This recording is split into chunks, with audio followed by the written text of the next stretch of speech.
Welcome to Talkpoint, your trusted source for the latest USA and world headlines. Quick, clear, and reliable updates every 2 hours. At the United Nations General Assembly, former US President Donald Trump delivered a speech that drew sharp attention worldwide.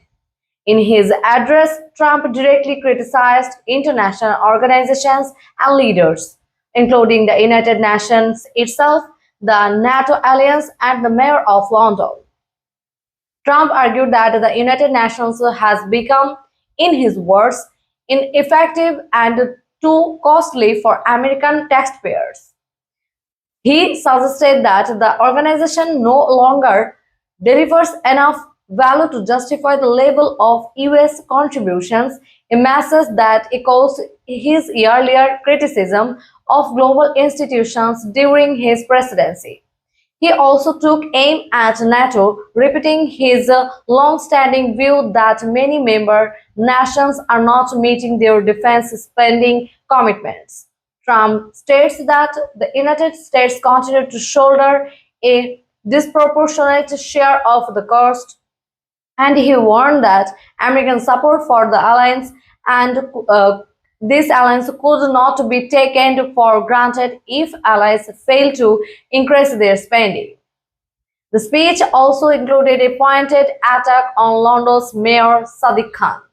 Trump has had a long-running feud with Khan, and in his latest address, he described the mayor as a poor leader, linking him to rising crime in London. In response, Khan dismissed Trump's remarks, calling them inaccurate and politically motivated. Reactions to Trump's speech were mixed.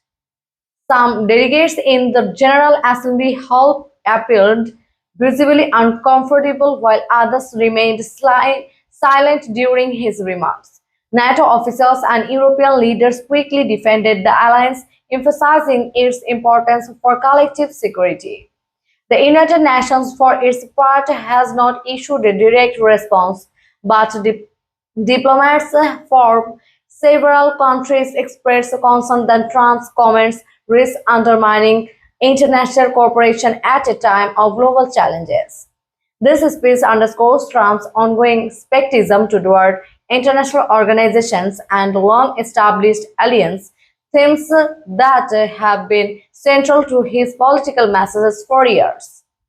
As the US moves deeper into an election season, his remarks are already fueling debate over America's role on the global stage.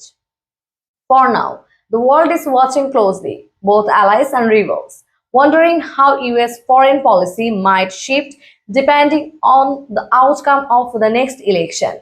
You are watching Talkpoint, the point where news talks.